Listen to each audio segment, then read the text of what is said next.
Good afternoon class. अभी और students जो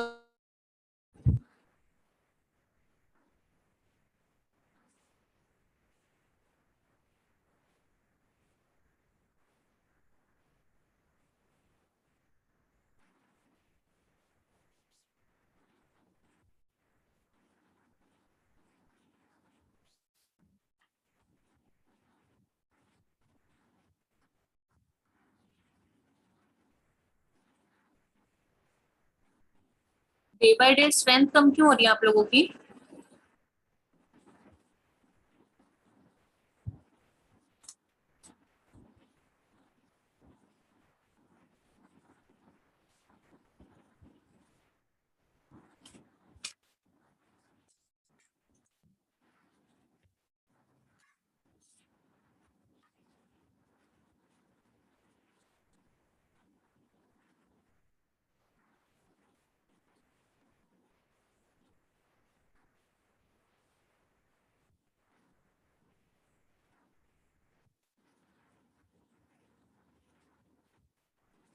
ओके क्लास, कल हमने सीसीएम में सीडी पढ़ा था।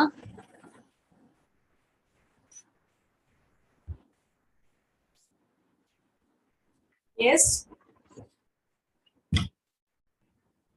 सीसीएम में सीडी आपका कंप्लीट हो गया था।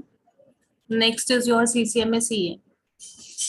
ठीक है, जो आपको प्रोपोगेशन टाइम का मैं बता रही थी वो न्यूमेरिकल्स में रिक्वायर्ड है। ऑलमोस्ट आपके सिलेबस में रिक्वायर्ड नहीं होंगे। ठीक है, सिलेबस में न्यूमेरिकल्स नहीं है। सीसीएमए में इसकी वेरिएशंस में हमने 3 परसिस्टेंट पढ़ी थी, 1 0 3 परसिस्टेंट। देन सीसीएमए सीडी, क्योंकि हमें सीएसएमए में क्या था, कोलिजन के बारे में पता नहीं चल पाता था कि कोलिजन हुआ फर्दर आपके आसपास तो नहीं हुआ, बट फर्दर कोलिजन हुआ है तो कैसे डिटेक्ट करना है। तो इस मेथड में हमने कोलिजन को डिटेक्ट किया था। हम क्या करते हैं, एक जैम सिग्नल को अगर इन बिटवीन आपके सिग्नल के साथ भेजते हैं, डेटा के साथ, अगर इन बिटवीन कहीं पर भी कोलाइड होता है तो जैम सिग्नल वापस उस पर्टिकुलर नोड के पास वापस आता है। ये हमने कल यहाँ पर देखा था। ठीक है, और चैनल फ्री नहीं होता तो आप क्या करते हो, एक पर्टिकुलर टाइम के लिए वेट करते हो। बट अगर कोलिजन होता है तो हम एक जैम सिग्नल वापस से भेजते हैं to your particular node, transmitting node है जो वहां पर। प्लस इसमें मैं आपको एक टाइम का बता रही थी।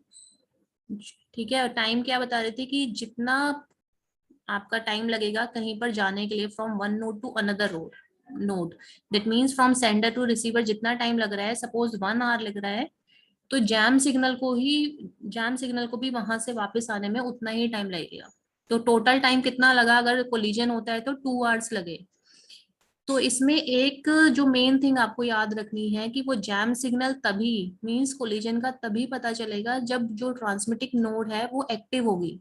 अगर सपोज उसने अपना ट्रांसमिशन बंद कर दिया तो उसको वो जैम सिग्नल नहीं मिलेगा।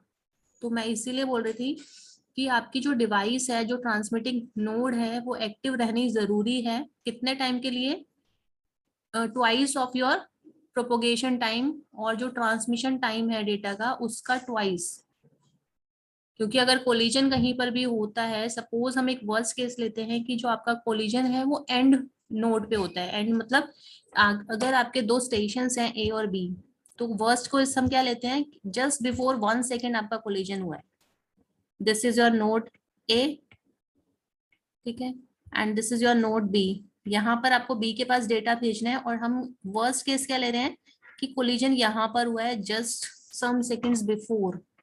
तो जितना टाइम इसको यहाँ ट्रैवल करने में, डेटा करने भेजने में लगाया है, उतना ही जब जैम सिग्नल वापस जाएगा उतना टाइम, सेम टाइम आपका लगेगा। तो सपोज यहाँ पर डेटा ट्रांसमिशन के लिए 1 आवर लगा था, तो 1 ही यहाँ पर लगेगा।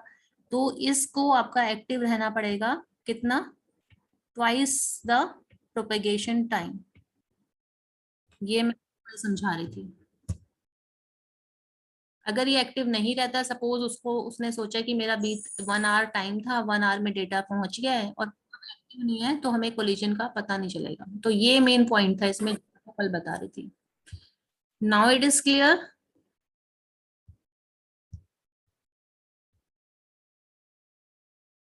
Yes, ma'am. ओके, तो कल ये वाला पॉइंट था जो मैं आपको ये टाइम का फंडा यहाँ पर बता रही थी। तो इसीलिए हम क्या करते हैं, जो अपना बैक ऑफ टाइम लेते हैं, ऑलवेज ग्रेटर लेते हैं। जो आपका के max is your transmission time, उससे हमेशा मैक्स ज्यादा लेते हैं, ये यहाँ पर बता रहे थे। सो नेक्स्ट बढ़ते हैं। Next is our CSMA CA, carrier sense multiple access collision avoidance. इसमें तो हम कोलिजन को डिटेक्ट कर रहे हैं ना, उसको अवॉइड कैसे करना है ये हम इसमें पढ़ेंगे।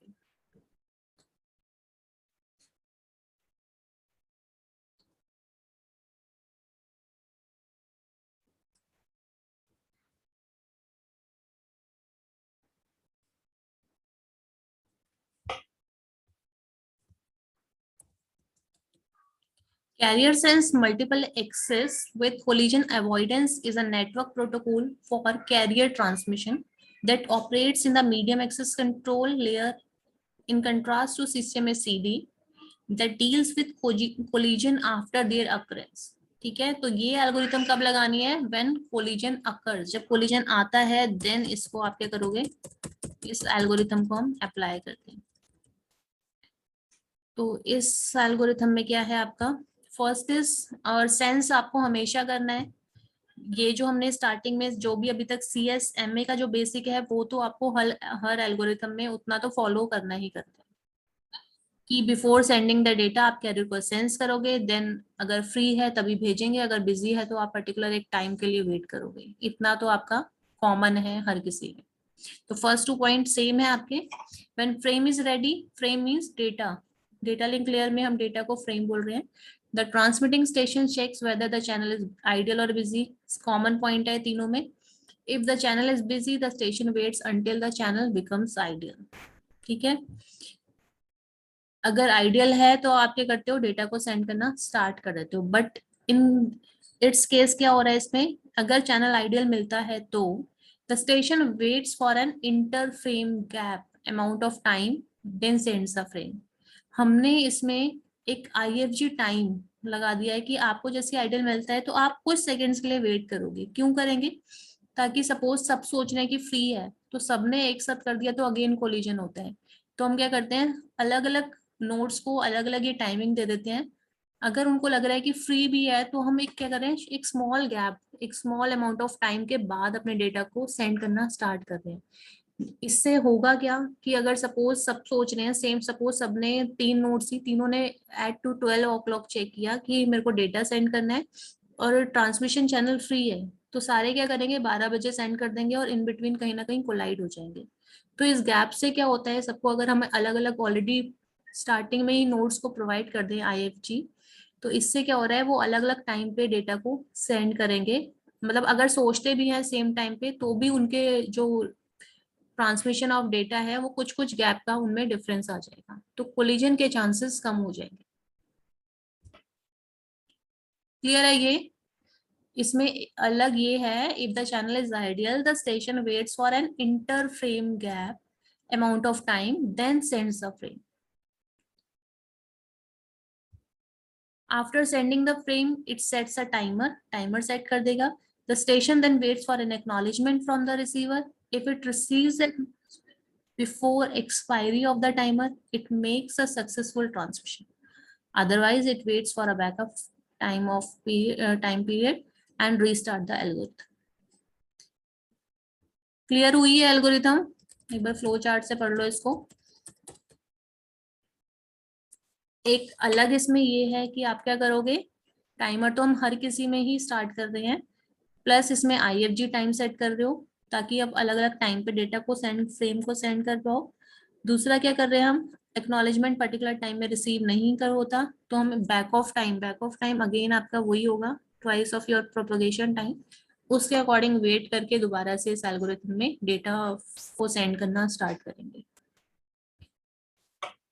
एक बार मैं फ्लो चार्ट से आपको बता देती हूँ दोबारा से।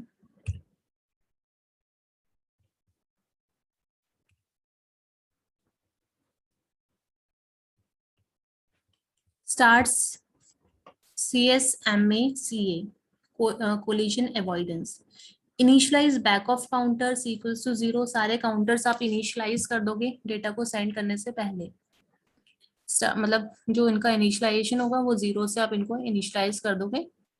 एक्सेप्ट आपके पास डेटा आ गया, जो भी आपको भेजना है वो आपको रेडी रखना है, जो हमें डेटा को भेजना है।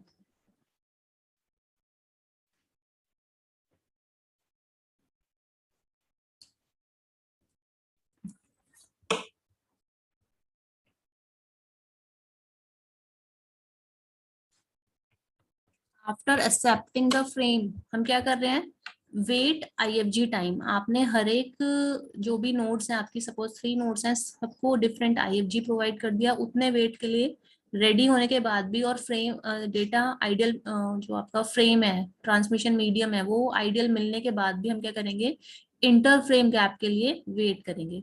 देन स्टार्ट करेंगे टाइम ट्रांसमिशन। फिर एक्नॉलेज, स्टार्ट करते ही ट्रांसमिशन आप क्या करोगे, टाइमर चला दोगे, ताकि उस पर्टिकुलर टाइम में आपका क्या होना चाहिए, एक्नॉलेजमेंट आपको रिसीव होना चाहिए। अगर सपोज जो आपका टाइमर था, टाइमर का टाइम था, उस पर्टिकुलर टाइम में हमें एक्नॉलेजमेंट रिसीव हो गया, देन हम क्या करेंगे, ट्रांसमिशन सक्सेसफुल। अदरवाइज क्या करोगे, दोबारा से वेट करने के लिए और दोबारा से ट्रांसमिशन स्टार्ट करोगे। क्योंकि हम क्या करते हैं, एक्नॉलेजमेंट अगर एक पर्टिकुलर टाइम में नहीं आता तो डेटा को रीट्रांसमिट करते हैं। तो सेम आप यहाँ पर बताओगे कि मुझे एक्नॉलेजमेंट रिसीव नहीं हुआ है, ड्यू टू कोलिजन भी हो सकता है। तो ये बताने के लिए भी जितना टाइम लगेगा वो हमेशा प्रोपोगेशन टाइम से आप क्या करते हो, ज्यादा रखते हो। देन ये दोबारा से रीसेंडिंग स्टार्ट कर देगा, रीट्रांसमिशन ऑफ प्रीवियस फ्रेम। तो सिंपल है, सिर्फ आपको यहाँ पर क्या करना है, ट्वाइस ऑफ प्रोपोगेशन टाइम ये बताया हुआ है। ये जो फॉर्मुलेज हैं ये न्यूमेरिकल में यूज होते हैं, जब इनके न्यूमेरिकल्स हम सॉल्व करते हैं। ठीक है, कि डेटा को आपको सारी चीजें गिवन होती हैं, बट आपके सिलेबस में ऑलमोस्ट सबको नहीं करने हैं न्यूमेरिकल्स। तीनों में डिफरेंस समझ में आ गया है। डिटेक्शन में हम कोलिजन को डिटेक्ट करते हैं तो जैम सिग्नल भेजते हैं।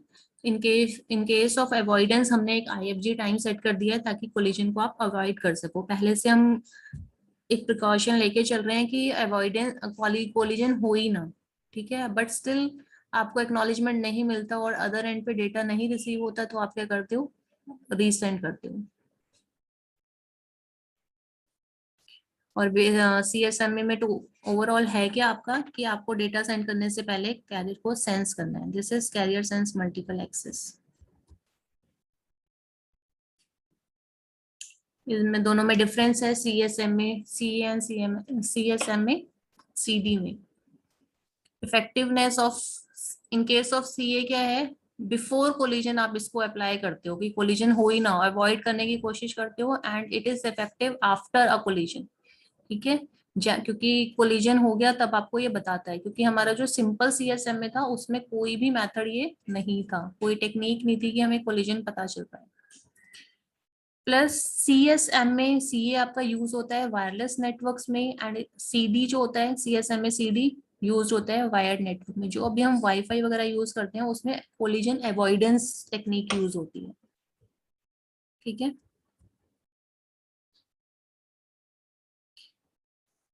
कोलिजन अवॉइडेंस में आप क्या करते हो, ऑलरेडी पहले से अवॉइड करने के लिए टेक्निक्स अप्लाई कर रहे हो, तो हम क्या कर रहे हैं, मिनिमाइज करते हैं रिस्क ऑफ कोलिजन्स। एंड इसमें हम क्या कोशिश करते हैं, अगर पूरा सपोज आपको बहुत बाद में कभी पता चलता है कि फ्रेम पहुंचा ही नहीं, तो उस टाइम को, रिकवरी टाइम को हम रिड्यूस करते हैं इसमें। क्योंकि अभी तो हमें डबल टाइम लग रहा है कि हमें पता चला हम दोबारा से फ्रेम को ट्रांसमिट कर रहे हैं, बट अगर सारा डेटा आपका ट्रांसमिट हो गया और एट द एंड आपको पता चल रहा है, तो उस रिकवरी टाइम को आप रिड्यूस करते हो कोलिजन डिटेक्शन के केस में।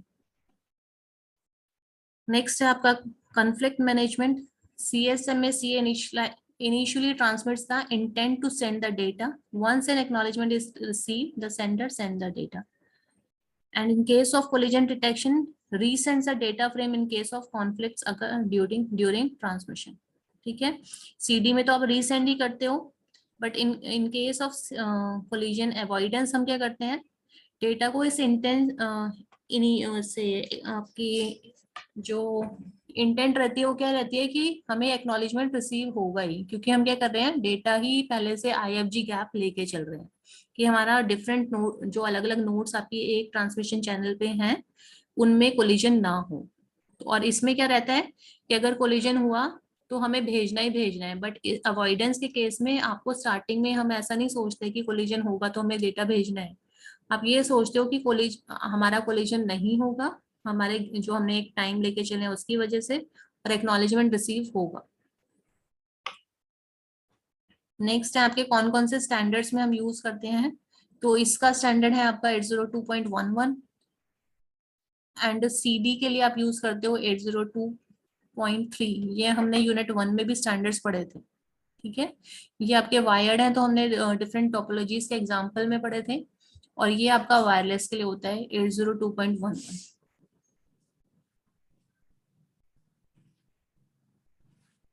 जो आपका CD है आपका, वो CSMA से ज्यादा एफिशिएंट होता है, बट जो कोलिजन अवॉइडेंस है उसकी ऑलमोस्ट सेम एफिशिएंसी होती है एज CSMA, क्योंकि CSMA में भी हम क्या कर रहे थे, अलग अलग प्रोबेबिलिटीज लेके चल रहे थे कैरियर को सेंस करने की, ताकि कोलिजन ना हो। तो उसमें भी आप कोशिश कर रहे हो कोलिजन अवॉइड करने की, and in case of collision avoidance हम सेम टेक्निक कर रहे हैं, इसमें भी आप कुछ पर्टिकुलर टाइम के बाद कैरियर को सेंस करके डेटा को सेंड करते हो। ठीक है, मैं एक बार, आपको क्लियर हुआ ये।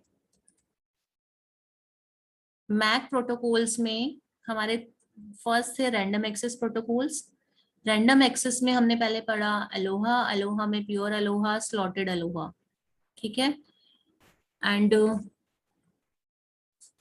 आफ्टर दैट हम पढ़ रहे थे CSMA प्रोटोकॉल। CSMA में, CSMA के अंदर ही 3 वेरिएशन थी आपकी, 1 persistent, 0 and non persistent.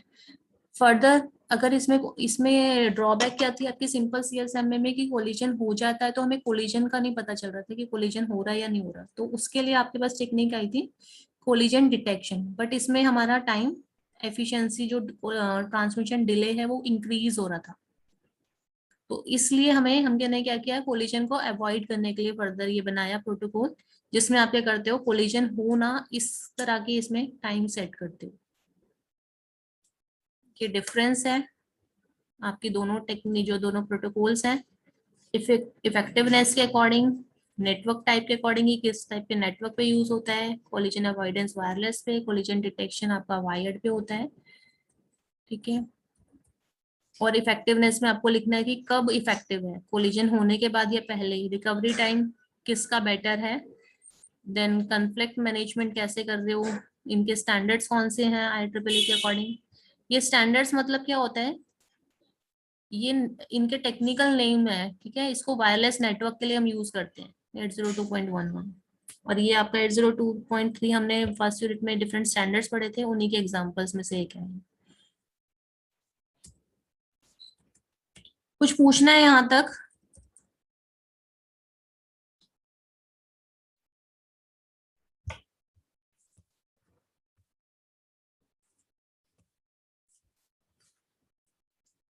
Yes class, any doubt till now.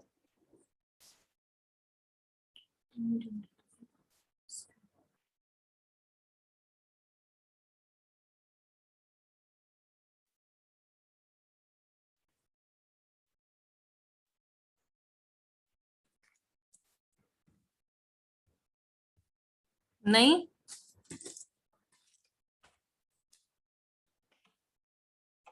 Plus आपका जो रैंडम एक्सेस प्रोटोकॉल और कंट्रोल्ड एक्सेस प्रोटोकॉल है, उन दोनों में डिफरेंस क्या है कि रैंडम एक्सेस टाइम में हम किसी को भी कोई प्रियोरिटी नहीं देते, सारी नोड्स इक्वल होती हैं, जब जो चाहे डेटा को सेंड कर सकते हैं। But in case of your controlled access protocol ऐसा नहीं होता, इनको पहले परमिशन लेनी होती है, मीडियम पे डेटा आप अपनी मर्जी से सेंड नहीं कर सकते। This is the difference between your random access protocol and controlled access protocol. Random access में क्या हो रहा है, आप कभी भी डेटा को सेंड कर सकते हो, कोई भी नोड, कोई प्रियोरिटी नहीं होती। In case of controlled access protocol आपको परमिशन लेनी पड़ती है, आपके पास राइट है, ओनली देन आप डेटा अपने ट्रांसमिशन मीडियम पे शेयर कर सकते हो। क्लियर है क्लास यहाँ तक।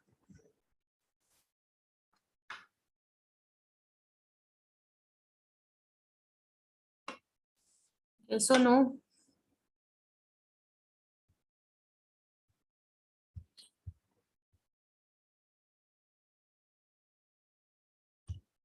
पढ़ रहे हो आप लोग? सुन रहे हो बातें क्या बोल रही हूँ मैं? No response. In controlled access, the stations seek information from one another to find which station has the right to send. It allows only one node to send at a time to avoid the collision of messages on the shared medium. Clear हुआ ये? Controlled access में जो stations हैं उन्हें search out करना पड़ता है किसके पास राइट है सेंड करने का डेटा को, and only one node is allowed to send the data at a time, ताकि इसमें क्या होता है, कोलिजन होता ही नहीं है, क्योंकि एक ही नोड आपकी एक टाइम पे डेटा को सेंड करती है, हम पर्टिकुलर टाइम प्रोवाइड कर देते हैं। थ्री मेथड्स हैं इसमें आपके, reservation, polling and token passing. Reservation के केस में क्या होता है कि हम पर्टिकुलर स्लॉट प्रोवाइड कर देते हैं स्टेशन को कि कौन से इंटरवल में कौन सा स्टेशन डेटा को सेंड करेगा। दिस इज योर रिजर्वेशन, कि हमने क्या किया, डिफरेंट स्टेशंस के अकॉर्डिंग क्या किया, अपना स्लॉट रिजर्व करा लिया। ठीक है, लाइक ये डायग्राम है आपका। अगर सपोज आपके पास 5 नोड है, 5 नोड इन द सेंस कि 5 आपके स्टेशंस हैं या क्लाइंट्स हैं जिनको डेटा सेंड करना है, तो जिनकी अभी सारी बिट स्टार्टिंग में क्या है, 0 है। 0 दैट मीन्स क्या है कि कोई भी डेटा सेंड नहीं करना चाहता। जिसको डेटा सेंड करना होगा वो पहले क्या करेगा, अपनी बिट को 0 से 1 करेगा। अगर 0 से 1 करता है दैट मीन्स एक पर्टिकुलर टाइम में ये वाली नोड डेटा को सेंड करेगी, ये डिसाइड होता है। क्लियर है क्लास? इनिशियली आपकी सारी नोड्स क्या है, 0% है। सेकेंड, इसको हम बोलते हैं इंटरवल 1। इसमें क्या है, डेटा स्टेशन 1 सेंड करेगा। आप जैसे होता है ना कि किसको आता है आंसर, आप रेज हैंड करते हो, बट सेंड कौन करता है, जिसको अथॉरिटी मिलती है, मतलब कौन आंसर करेगा, जिसको बोला जाएगा। तो in the same way reservation है, स्टार्टिंग में इनिशियली सबके हैंड डाउन है, देन आपसे अगर बोला गया है तो जिसको भी डेटा सेंड करना होगा, जिसको आंसर आता होगा वो रेज हैंड करेगा।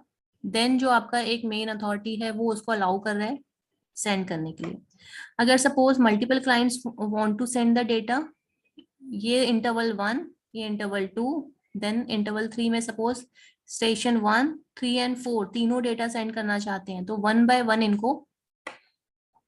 इनको परमिशन मिलेगी डेटा को सेंड करने के लिए। This is reservation. आप क्या कर रहे हो, एक पर्टिकुलर स्लॉट पहले से बुक करा रहे हो डेटा को सेंड करने के लिए। ये हो रहा है आपके रिजर्वेशन के केस में।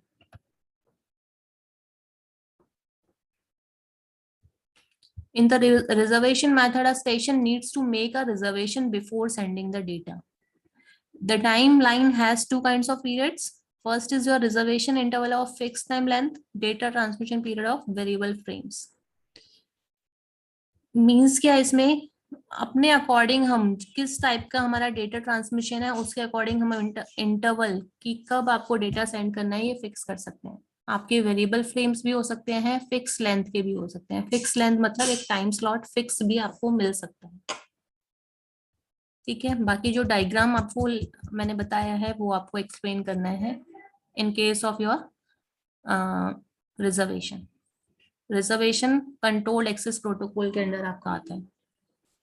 ठीक है, if there are m station the reservation interval is divided into m slot. जितने नंबर ऑफ स्टेशन होते हैं उतने ही स्लॉट्स आप बनाते हो। सपोज हमारे पास 5 स्टेशन है तो 5 स्लॉट बनाओगे और हर एक स्टेशन का एक स्लॉट होगा।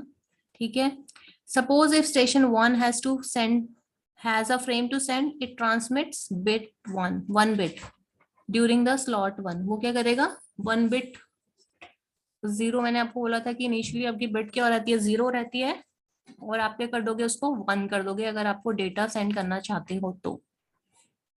ठीक है, अब इसने आपका क्या किया, बिट 1 कर दी, दैट मीन्स इसको परमिशन मिल जाएगी कि आप जो स्टेशन 1 है आप डेटा को सेंड कर सकते हो।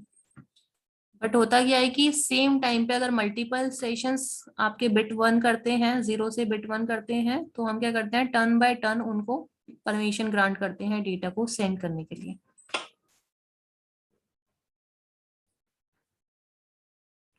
ठीक है class?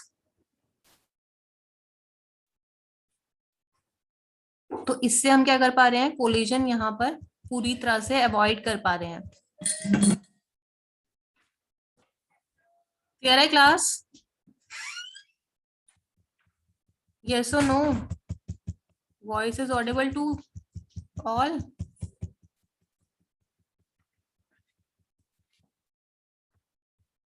Class, my voice is Audible?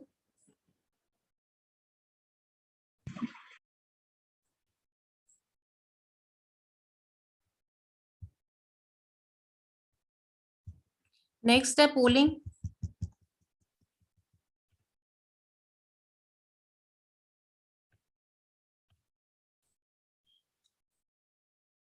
In polling, in case of select and polling, इसका नेम है सिलेक्ट एंड पोलिंग। इसमें हमारे पास टू डिवाइसेस होती हैं, प्राइमरी एंड सेकेंडरी। ठीक है, प्राइमरी एक तरह से आपकी एज ए सर्वर वर्क करती है और बाकी जो सेकेंडरी हैं वो सारे क्लाइंट्स होते हैं। तो इस जब आपको डेटा प्राइमरी को मीन सर्वर को डेटा सेंड करना होता है टू अदर डिवाइसेस, तो हम क्या यूज करते हैं, सिलेक्ट सिग्नल का यूज करते हैं। एंड व्हेन, जब आपकी जो प्राइमरी डिवाइस है उसको डेटा रिसीव करना होता है किसी पर्टिकुलर क्लाइंट से, तो वो पोल सिग्नल यूज करती है। अगेन मैं आपको बता रही हूँ, नेक्स्ट टेक्निक है रिजर्वेशन के बाद आपका select and poll. Select and poll ये दो सिग्नल्स हैं एक तरह से। ठीक है, इसमें हमारी दो डिवाइसेस होती हैं, प्राइमरी स्टेशन जो मेन कंट्रोलर है, और बाकी सब क्या होती हैं, सेकेंडरी डिवाइसेस होती हैं जो जितने भी स्टेशंस कनेक्ट हैं विद योर प्राइमरी स्टेशन और कंट्रोलर के साथ। ठीक है, इसमें हम क्या करते हैं, जब प्राइमरी डिवाइस यानी कि कंट्रोलर को डेटा सेंड करना होता है स्टेशन के पास, तो वो क्या, कौन सा सिग्नल यूज करता है, सिलेक्ट, SEL मीन सिलेक्ट।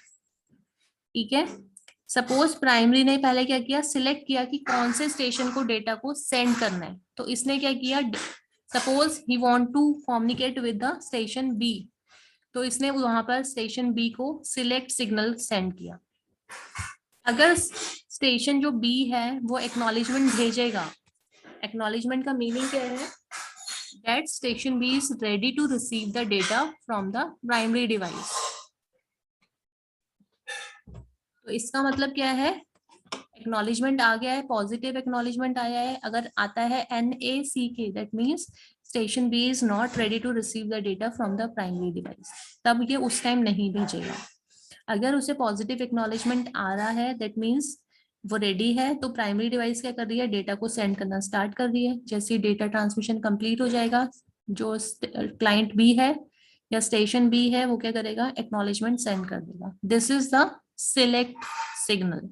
यहाँ पर हमारा सिलेक्ट सिग्नल यूज हुआ है। सिलेक्ट सिग्नल कब यूज होता है, when primary device want to send the data to different secondary devices. अगर प्राइमरी डिवाइस को डेटा रिसीव करना है फ्रॉम अदर, जितने भी आपके क्लाइंट्स हैं वहां से, तो वो क्या करते हैं, पोल सिग्नल का यूज करते हैं। सपोज अब उसको डेटा रिसीव करना है, तो वो क्या कर रहा है, पोल सिग्नल भेज रहा है स्टेशन ए को। यहां से उसे क्या मिला, नेगेटिव एक्नॉलेजमेंट मिला, दैट मीन्स क्या है, स्टेशन ए क्या बोल रहा है, I am not ready to receive any data.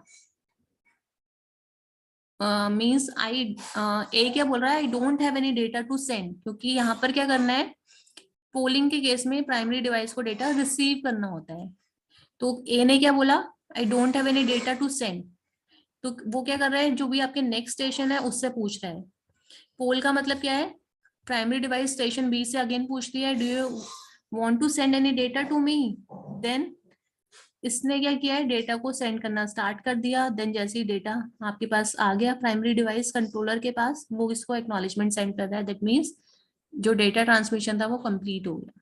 तो जब रिसीव करना है प्राइमरी डिवाइस को तो पोल सिग्नल यूज करता है, और जब उसको सेंड करना है तो सिलेक्ट सिग्नल। तो वो डिवाइसेस से पूछ के एक्नॉलेजमेंट के साथ ये काम होता है। क्लियर हुआ?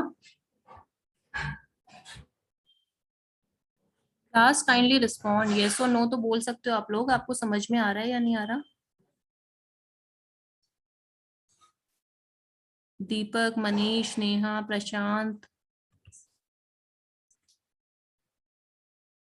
प्रेम, ऋतिक, कितने सारे स्टूडेंट्स हो आप? साहिल, शुभम, सौरभ, क्यों नहीं रिस्पॉन्ड कर रहे?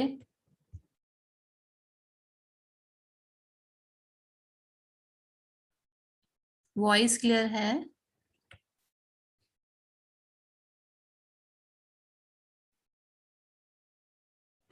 शुभम, समझ में आ रहा है?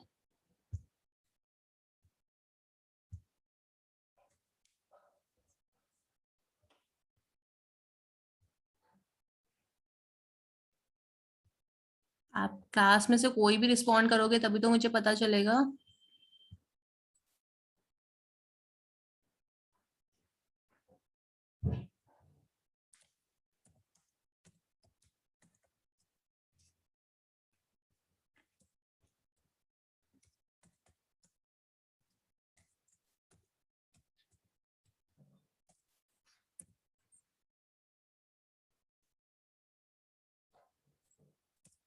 आप लोग रिस्पॉन्ड कर रहे हो? मुझे वॉइस नहीं आ रही है।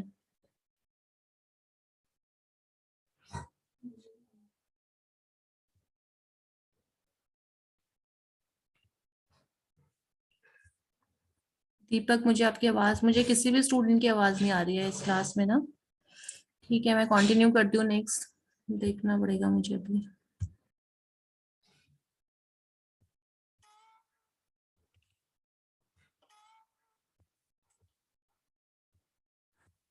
Okay, next is your token ring. Token ring हमने पहले भी अपने ये टॉपिक पढ़ा हुआ है वैसे तो। टोकन पासिंग, ठीक है, वहां पर जो हमने रिंग एक टोपोलॉजी पढ़ी थी, रिंग में भी सेम मेथड आपका यूज होता है। रिंग टोपोलॉजी में क्या होता है, हम टोकन पास करते हैं, जिसके पास टोकन होता है वो स्टेशन डेटा को सेंड कर सकता है। In the same way token passing में भी आपका सेम है, रिंग टोपोलॉजी यूज हो रही है, डिफरेंट सेशंस हैं। हम क्या करेंगे, एक टोकन ले लेंगे, जिसके पास एक पर्टिकुलर टाइम के लिए टोकन है, उतना टाइम के लिए वो क्या कर सकता है, टोकन को रख सकता है और डेटा को सेंड कर सकता है, डेटा ट्रांसमिशन स्टार्ट कर सकता है। देन वो क्या करेगा, टोकन नेक्स्ट स्टेशन के पास कर देगा। देन नेक्स्ट स्टेशन है, अगर उसे डेटा ट्रांसमिशन उसके करना है उसे, तो वो टोकन को रखेगा और डेटा ट्रांसमिशन स्टार्ट कर देगा, अदरवाइज वो टोकन को क्या करेगा, पास ऑन कर देगा। This is your token passing method. तो कंट्रोल्ड एक्सेस में we have three method: reservation, select and poll, and third one is your token passing.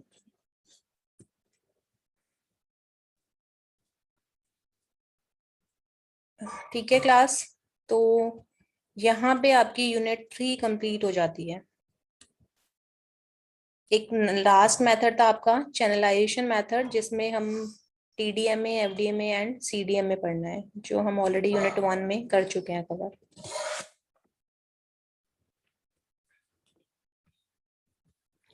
मैं आपको आपको 2 असाइनमेंट्स मिल चुके हैं, 2 एमसीक्यू हो चुके हैं आपके क्लास, है ना? थर्ड मैं आपको नेक्स्ट वीक में अरेंज कर दूंगी, थर्ड एमसीक्यू के लिए। तो ये आपका लास्ट पूरा टॉपिक था यूनिट 3 का, जो कंप्लीट हो गया है। देन हम स्टार्ट करेंगे यूनिट 4। मैं एक बार सिलेबस दिखा देती हूँ कि सिलेबस में क्या है। वेट,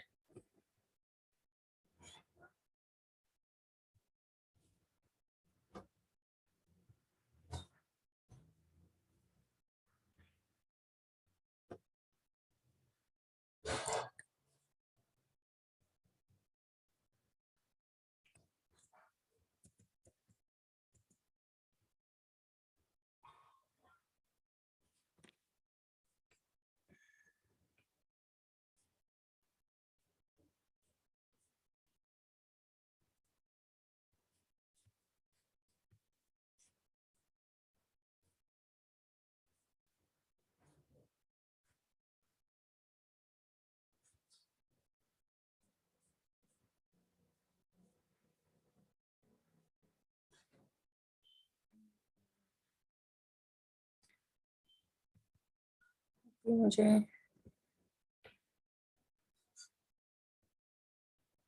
यूनिट 3 में है आपका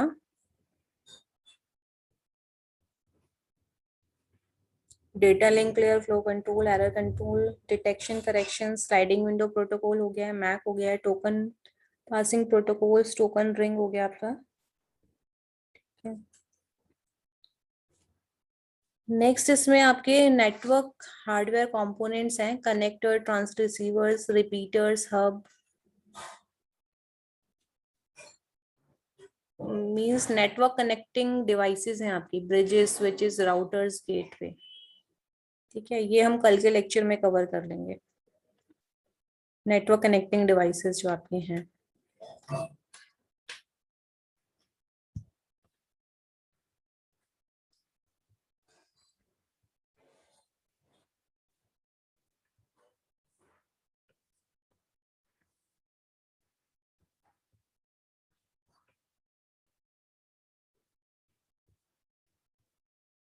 यहाँ तक आप पढ़ लेना, ये वाले नोट्स में आज आपके साथ शेयर कर लूंगी। ठीक है, जो आपको इनमें डाउट हो आप पूछ सकते हो। यूनिट 2 के मैं आपके साथ नोट शेयर कर दूंगी। कोई डाउट है तो आप मैसेज में एक बार लिख के बता दो, I can't hear your voice.